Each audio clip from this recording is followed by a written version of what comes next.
Irmãos, uma coisa que veio ao meu coração hoje pela manhã, e o Senhor coloca no meu coração a palavra que o Senhor deseja que nós possamos entregar para a igreja. E no meu coração a palavra graça tem saltado no meu coração. Graça. E é sobre esta graça que nós vamos discorrer um pouco hoje sobre a graça do Senhor. Nós sabemos que o mundo, esse mundo físico, o sistema também do mundo, jaz no maligno. As pessoas estão errantes, estão nas trevas, estão tateando, sem saber para onde ir e nem em quem elas tropeçam, no que elas tropeçam, porque esse mundo está sem a luz de Deus. Mas Deus fez da sua igreja, de cada crente, Ele disse: vós sois a luz do mundo. E essa luz que somos nós, cada um particularmente falando, é para brilhar essa luz. Onde chegarmos, temos que refletir o brilho da glória do Senhor. Então o crente tem que ter essa consciência de que Ele é luz. Deus é a luz, mas nós somos aqui na terra. Nosso Senhor partiu para a glória, mas deixou na terra a sua igreja para continuar a missão. E nesta noite nós vamos tecer esse comentário sobre a graça de Deus. O porquê da graça, né? Por quê? Qual a razão da graça? O que é mesmo graça?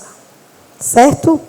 E aqui no livro de Romanos, no capítulo 5, versículo 12, nós temos o seguinte texto. Romanos, capítulo 5, versículo 12. Portanto, assim como por um só homem entrou o pecado no mundo, e pelo pecado a morte, assim também a morte passou a todos os homens, porque todos pecaram. A morte passou a todos os homens, porque todos pecaram. E aí, como é que fica a nossa condição agora? Todos os homens pecaram, mas eu nem estava lá. E a entrada desse pecado no mundo, dessa morte no mundo, se deu em um lugar muito lindo. Se deu em um jardim. O jardim do Éden. Tudo de belo, de bom que havia, Deus criou e reservou para o homem. E colocou o homem ali. Um casal, né? Sua esposa. E naquele jardim, onde era para ser eterno, maravilhoso, algo de ruim aconteceu. A serpente. Satanás entrou em uma serpente e tentou o homem, através da mulher, tentou o homem. E com essa tentação cedida, se deu entrada no mundo do pecado, e com o pecado a morte, e passou para todos os homens este pecado e esta morte também. Então todos somos pecadores, essa é a nossa condição. É a condição do mundo, nós somos pecadores. Em Adão, todos nós pecamos. Então, se nós pecamos em Adão, se o salário do pecado é a morte, o que nos restaria? Mas naquele mesmo jardim, naquele mesmo local, onde o pecado entrou, onde a morte também veio como salário do pecado, como consequência do pecado, do erro, ali também Deus deu uma promessa, a promessa da redenção. E ali Ele fez essa promessa. A mulher comeu do fruto, deu ao seu marido, e aí consumou-se o pecado.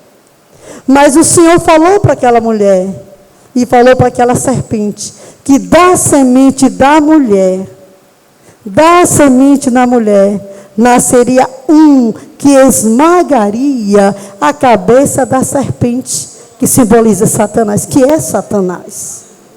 Aleluia. Então os anos se passaram, os séculos se passaram.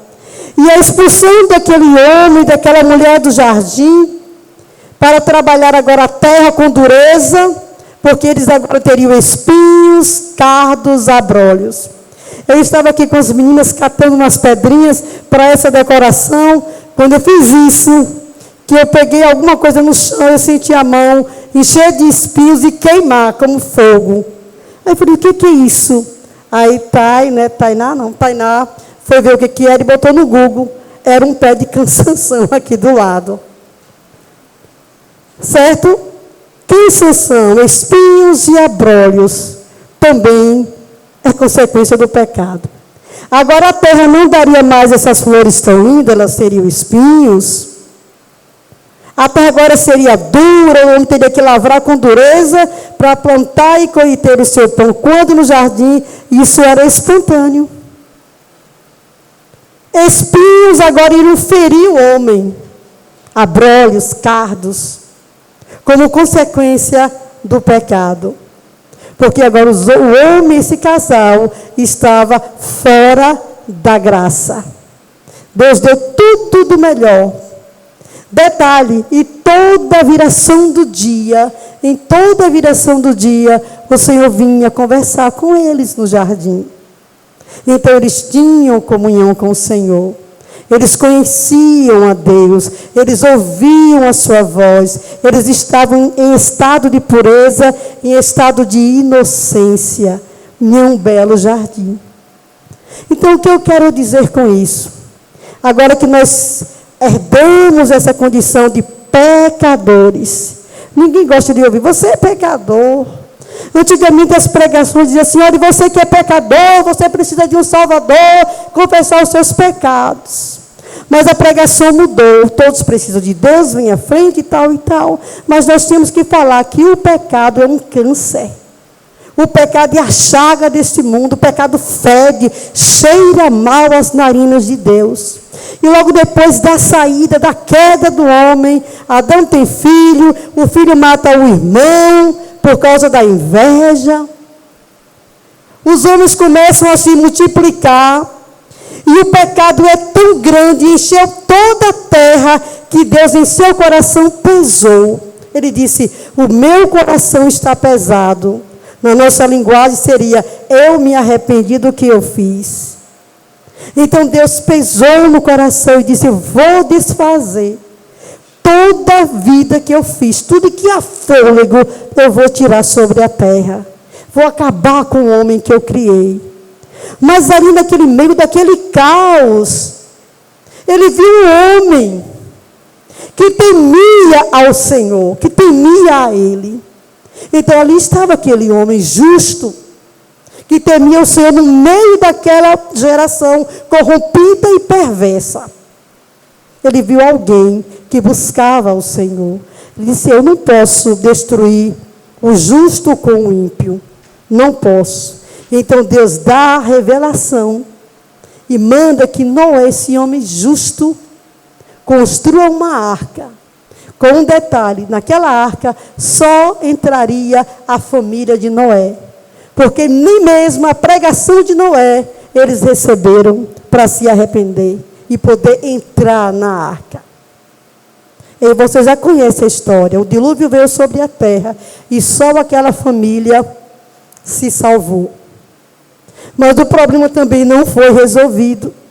Porque eles se multiplicaram novamente, a terra se encheu, e com a terra, com os homens sendo multiplicados na terra, também a corrupção, a degradação, a miséria, a prostituição, a idolatria, feitiçaria e todas essas coisas ruins que cheiram mal as narinas de Deus, multiplicou-se pior.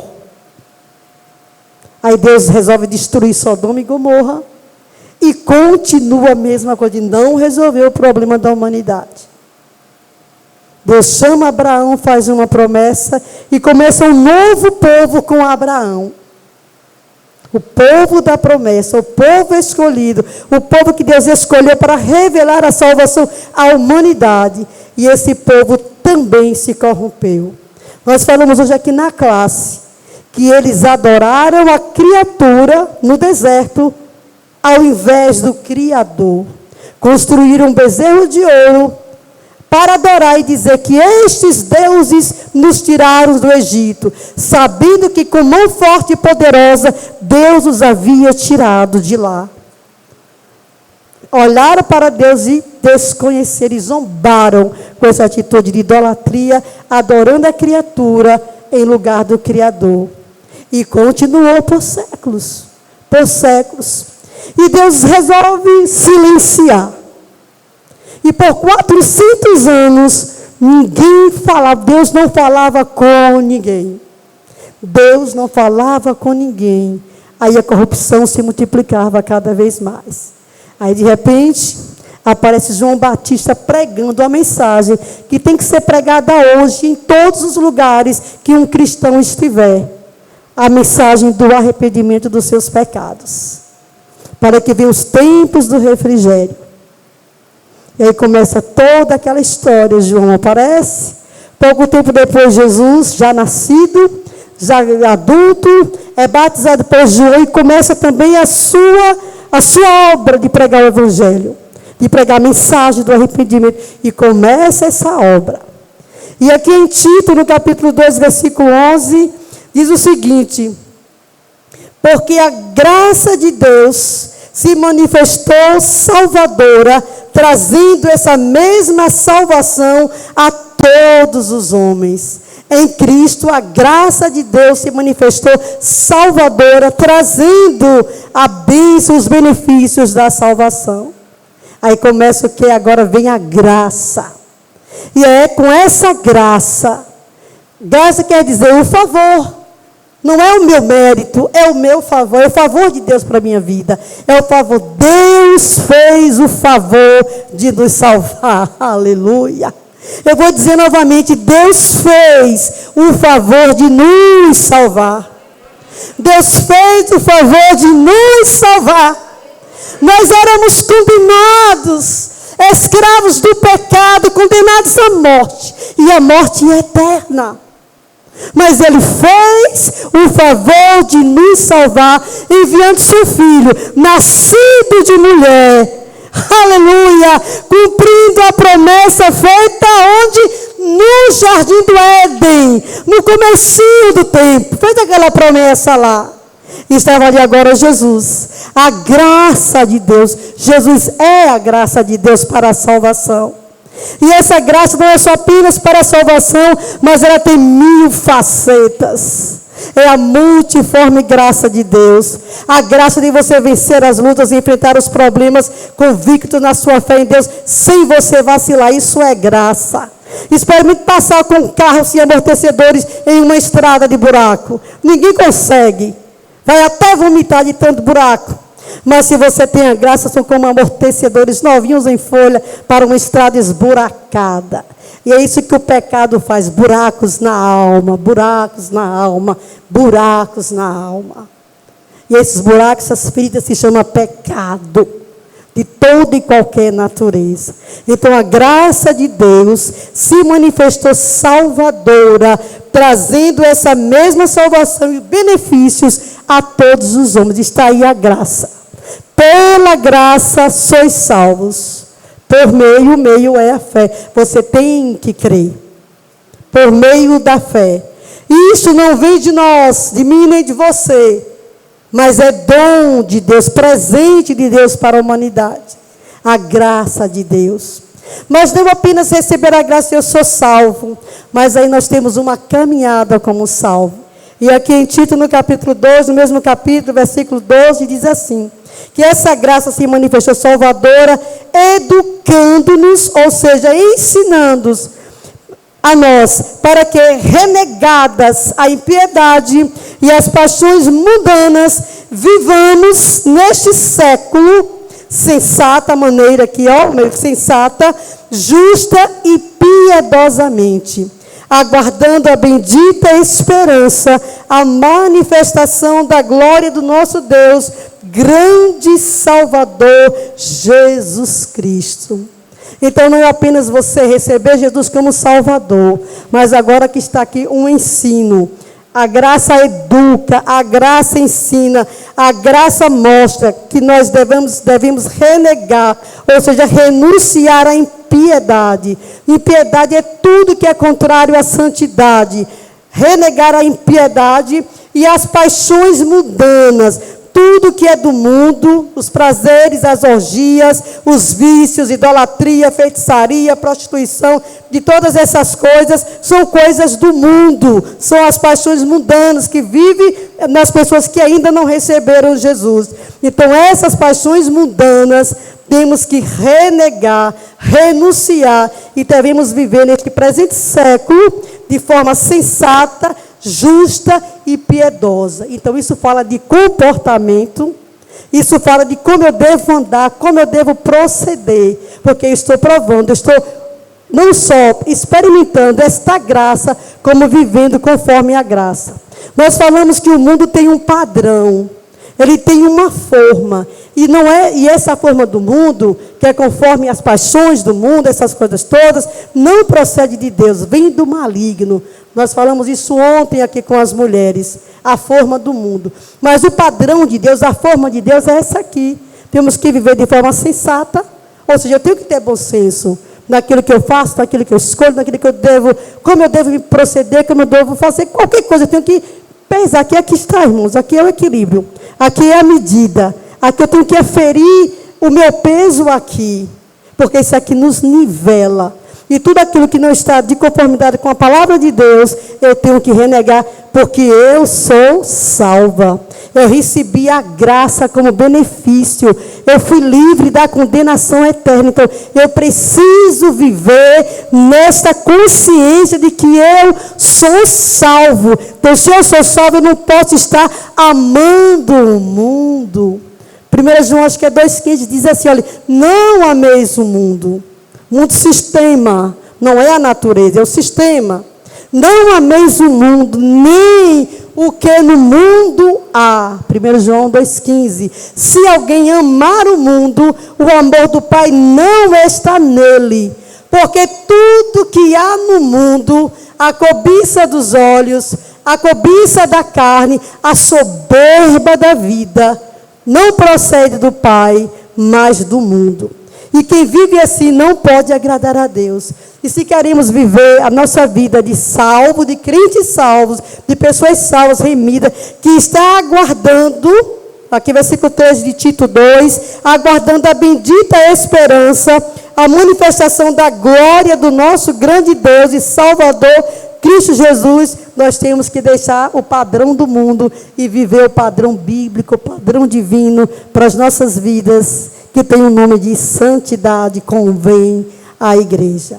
Irmãos, Deus é justo, Deus é bom e Deus, Ele é fiel.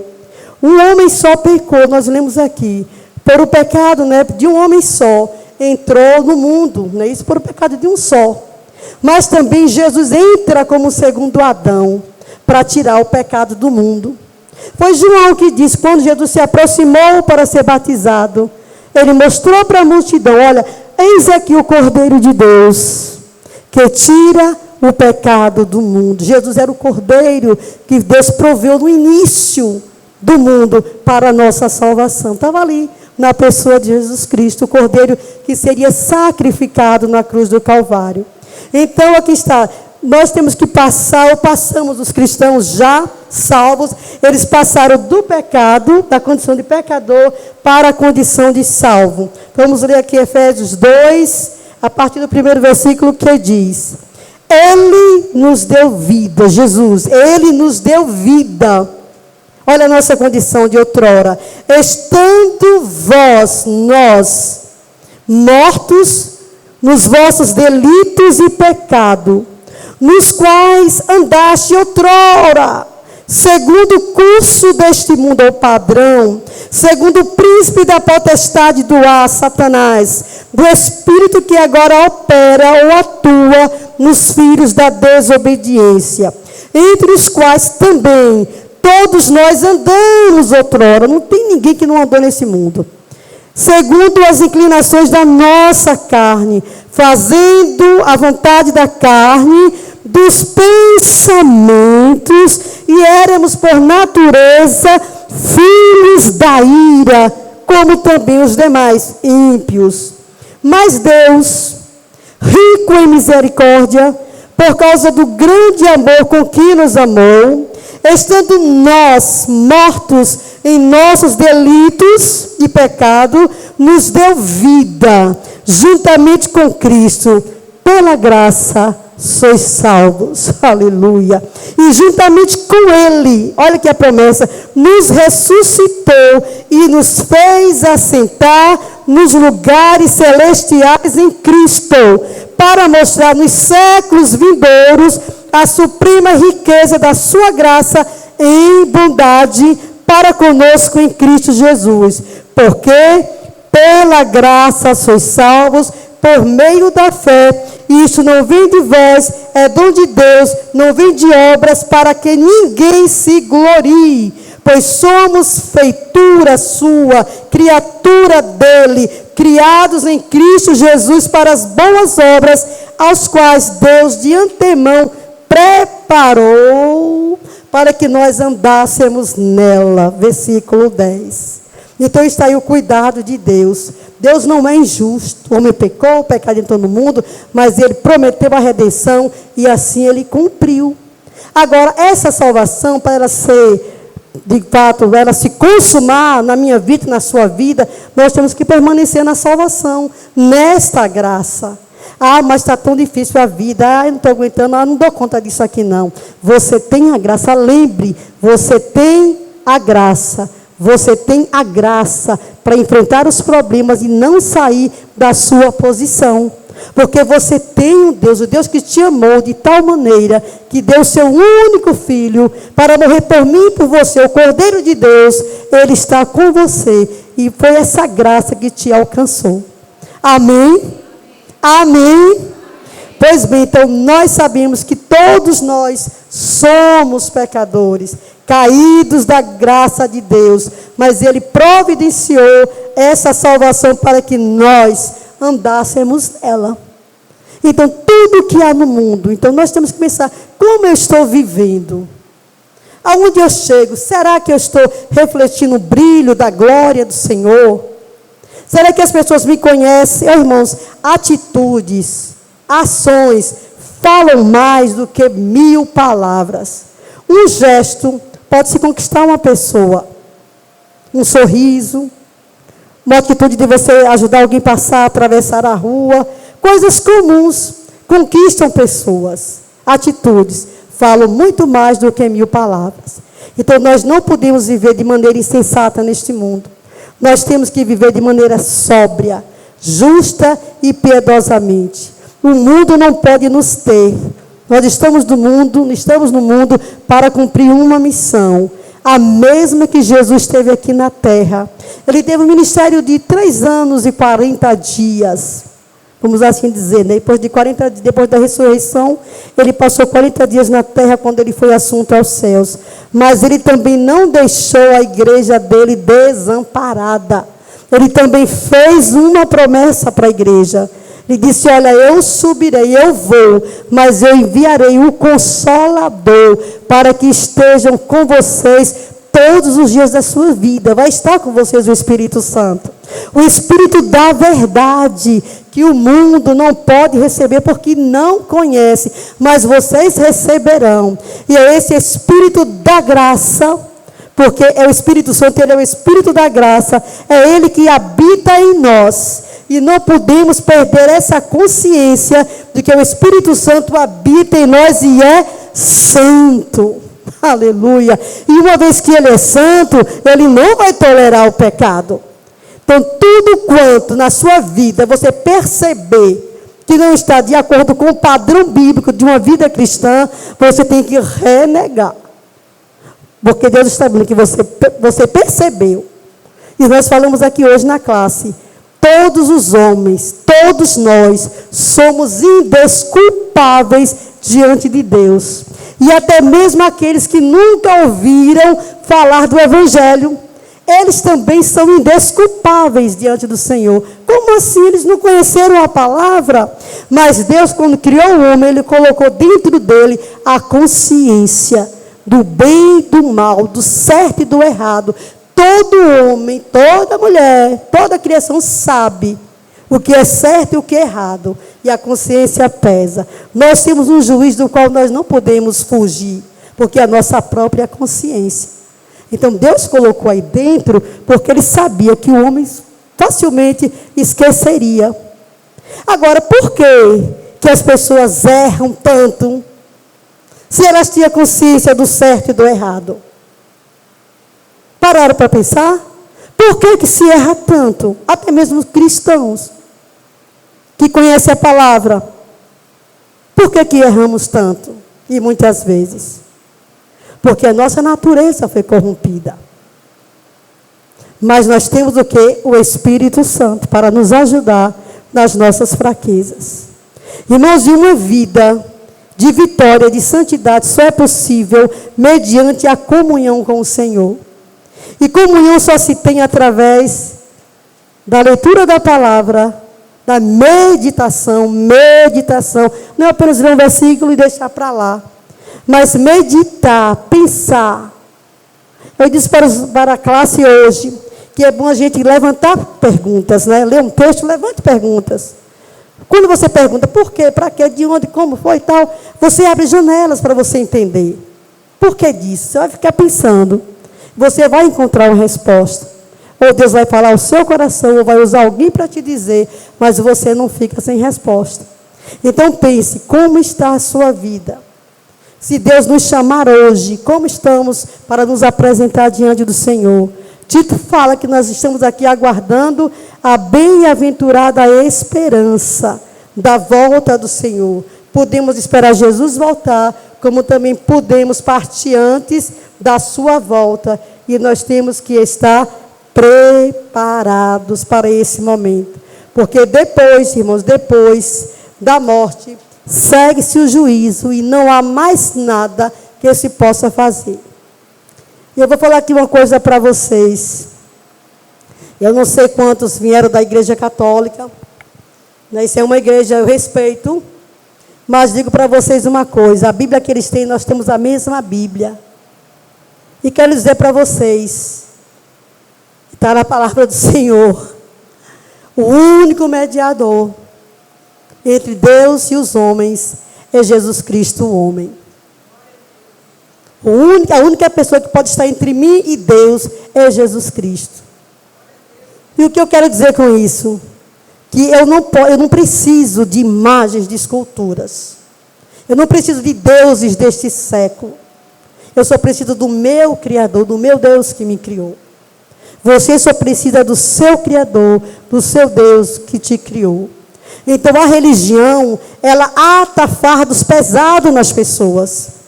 Difíceis de carregar. Enche as pessoas de tantos fardos que nem mesmo eles movem um dedo sequer para ajudar. Mas nós não precisamos fazer isso, porque o Cordeiro de Deus já foi sacrificado por nós. E a salvação é pela graça, é pela fé em Cristo. Não vem das obras que alguém faça, porque é inútil. É inútil carregar imagem de escultura sobre os ombros. É inútil subir a escada do Bonfim. É inútil subir de joelhos a escada do Bonfim. Fazer penitência. Se cortar em rezas, em orações. Querendo receber uma graça. Uma graça, não é nem de Deus, é uma graça.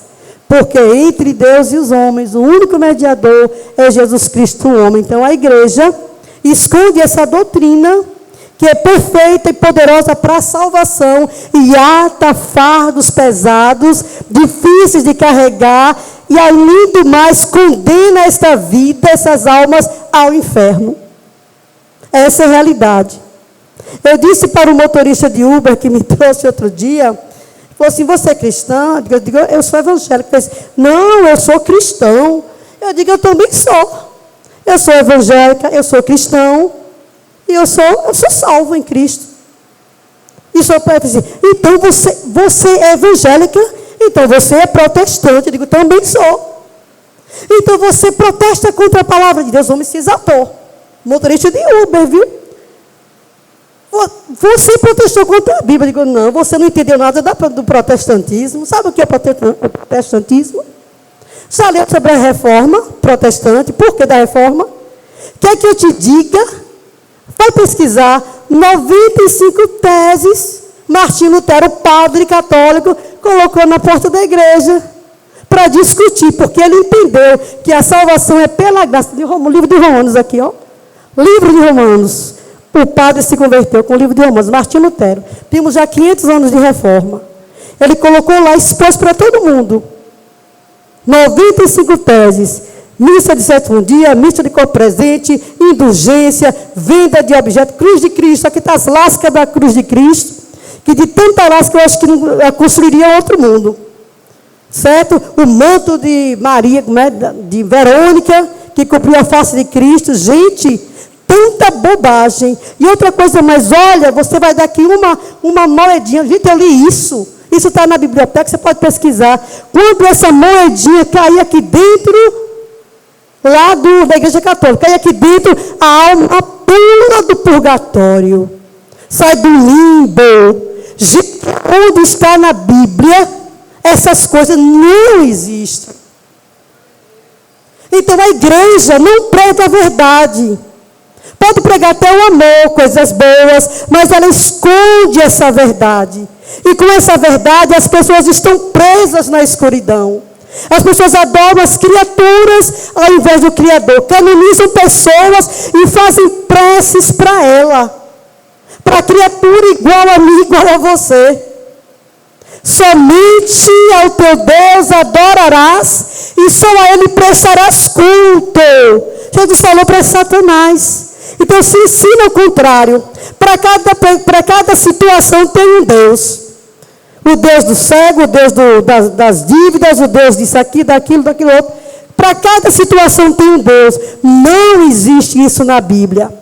Não, nem na católica, nem na nossa. Não existe. Isso foram o quê? Doutrinas de homens, carregados de pecados, cegos, com a mente cauterizada, pregaram essas doutrinas e com isso, prenderam as pessoas. Eu tenho um testemunho da minha família. Meu pai se tornou cristão aos 14, adolescente. Mas meu avô já tinha uma Bíblia em casa. E quando os crentes começaram a aparecer, acho que no ano de... Meu pai já está com 97, está fazendo agora. Meu pai tinha uns 14 anos. Eu não sei qual foi o ano. Bem para lá. Quando começou a aparecer, aí o que o padre fez? Mandou recolher todas as Bíblias que os católicos tinham em casa. Com um detalhe, ninguém lia a Bíblia. A missa era em latim, ninguém entendia latim. Quando chegou na casa do meu avô, veio os homens do padre da igreja e falou assim: olha, o santo padre mandou aqui, nós estamos pegando as Bíblias, porque esse livro, se ler, vai ficar doido. Ele falou que isso aqui enlouquece. Então os católicos não podem ler a Bíblia. Só o Santo Papa. Aí meu avô disse assim: essa Bíblia, quem comprou fui eu. Essa Bíblia é minha, eu não vou dar. E meu avô não deu a Bíblia. Então ele já lia a Bíblia, mesmo sem ser um cristão, como nós somos hoje. Não tinha entendimento ainda da graça. Mas ele lia a Bíblia como um livro de Deus. Olha o que eu disse, que todo mundo tem uma consciência do certo e do errado. Que Deus colocou essa consciência dentro, esse senso de justiça, e que todos nós somos indesculpáveis diante de Deus. Não há desculpa, nós não podemos dar. E meu avô não deu essa Bíblia. Aí chegou os missionários, evangelizando na região. Detalhe, agora criou-se a guerra. Não se pode sepultar crente, porque crente serve o diabo. Eles são do mal. Não pode sepultar no cemitério único que a cidade tinha. E agora vai enterrar onde os crentes que morriam? Vai enterrar onde?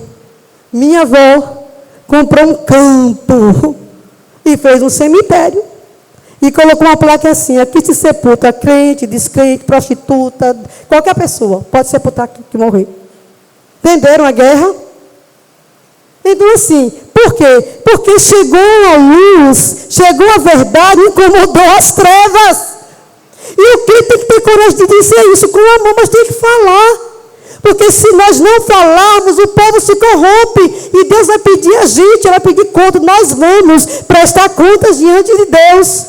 Você não é obrigado a aceitar as minhas palavras, mas eu tenho que falar a verdade da palavra de Deus, porque eu entendi, eu tenho essa consciência. Então, qualquer coisa que não seja Jesus, não é salvação. Qualquer coisa que não seja um padrão de santidade, você como cristão e eu não devemos aderir. Tito diz que a graça se manifestou salvadora, mas ensinando o quê? Ensinando a deixar, a abandonar as concupiscências do mundo, as coisas que o mundo tem, o padrão do mundo. O que era certo até outro dia, hoje não. Hoje existe a lei. Hoje existe a lei para apoiar os errados. E ainda punir o justo e o certo. Quantos pastores foram presos porque não quiseram fazer um casamento de pessoas iguais? De sexos iguais? Isso para Deus é abominação. O que é que eles fizeram? A palavra diz, olha, não se deitará homem com homem como se fosse mulher. Não se deitará mulher com mulher como se fosse homem. Porque essas coisas eu abomino. Quem disse foi Deus. Não fui eu. Não se deitará homem com animal como se fosse mulher. E vice-versa. O que é que eles fizeram? A Bíblia agora é um livro obsoleto. Vamos reinventar a Bíblia, reeditar a Bíblia. Aí eles fizeram a Bíblia da super graça. E aí eles torceram o sentido da graça. Ah, mas é a graça. E nós temos para vergonha, certo? Sabe o quê? Igreja de homossexuais, de lésbicas, certo? Falando a palavra de Deus, porque Deus é amor. Interpretaram errado, nada entenderam da graça. Continua sendo pecado, continua sendo abominação e cheira mal as narinas de Deus. Isso não é santidade. Irmãos, o amor a Deus, ele é verdadeiro. Quem ama a Deus, obedece aos seus mandamentos. É Jesus quem falou, se vós, aquele que me ama, guardará a minha palavra. E o meu Pai o amará e honrará. E viremos para ele e faremos nele morada. Quem disse foi o Senhor. Então está aqui os homens, inventando salvação. Agora surge uma outra linha. Salvo pelas obras. Eu tenho que fazer boas obras, porque as boas obras vai purificar, a minha mão. Eu sou digno, porque eu vou fazer boas obras. Aí se entregam às boas obras. Irmãos, as boas obras têm que acompanhar o crente, o descrente, que é uma obrigação nossa, ajudar o necessitado. Isso é amor ao próximo, independente de religião. Isso não é religião, isso é ajudar uma pessoa carente. Mas não salva. Tem galardão? Tem. Mas se não confessar Jesus, não tem a morada no céu. Não tem a salvação no céu. Então o que acontece? Que as pessoas se enganam com as boas obras, se enganam com as aparências. O mundo é feito, está assim, é de falsas aparências. As pessoas querem mostrar o que não são, ostentar. Mas nós já sabemos que tudo que há no mundo é a cobiça dos olhos. Eu quero mais, e estou sempre insaciável. A cobiça da carne, as coisas que tendem à carnalidade, à imoralidade, ao prazer, entendeu? Que nunca está satisfeito, saciado. Então, é a cobiça da carne. E outra coisa, a soberba da vida. Eu não preciso de Deus, porque se sente satisfeito nele mesmo. Aí adquirem riquezas e riquezas e riquezas mais. Mas lá dentro está o quê? O vazio. Por que os ricos se suicidam? Tantos ricos se suicidaram e ainda vão se suicidar. Porque existe um vazio na alma. Mas você, crente e salvo, deve estar satisfeito em Deus. Deve estar satisfeito nesta graça. Agora você tem que ter uma vida disciplinar. Você tem que ter a Bíblia como um livro para a sua disciplina espiritual, física. Você precisa ter uma vida de oração. Você precisa ter uma vida na palavra, uma vida de meditação. Porque não é mágica. É um processo. Nós estamos andando para o céu. E nesse caminho vai surgir tentações. Vai surgir muitas tentações. Coisas e coisas, dificuldades. E por isso muitos têm abandonado a fé. Porque não têm aguentado as pressões da vida. E esqueceram que o que eles receberam do Senhor foi a graça.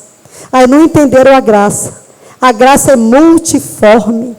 É a graça para vencer as lutas, é a graça para você orar, é a graça para você enfrentar qualquer situação firme no Senhor. Amém? Vocês entenderam a palavra? Não estou ofendendo os católicos, eu estou apenas falando que eles estão enganados.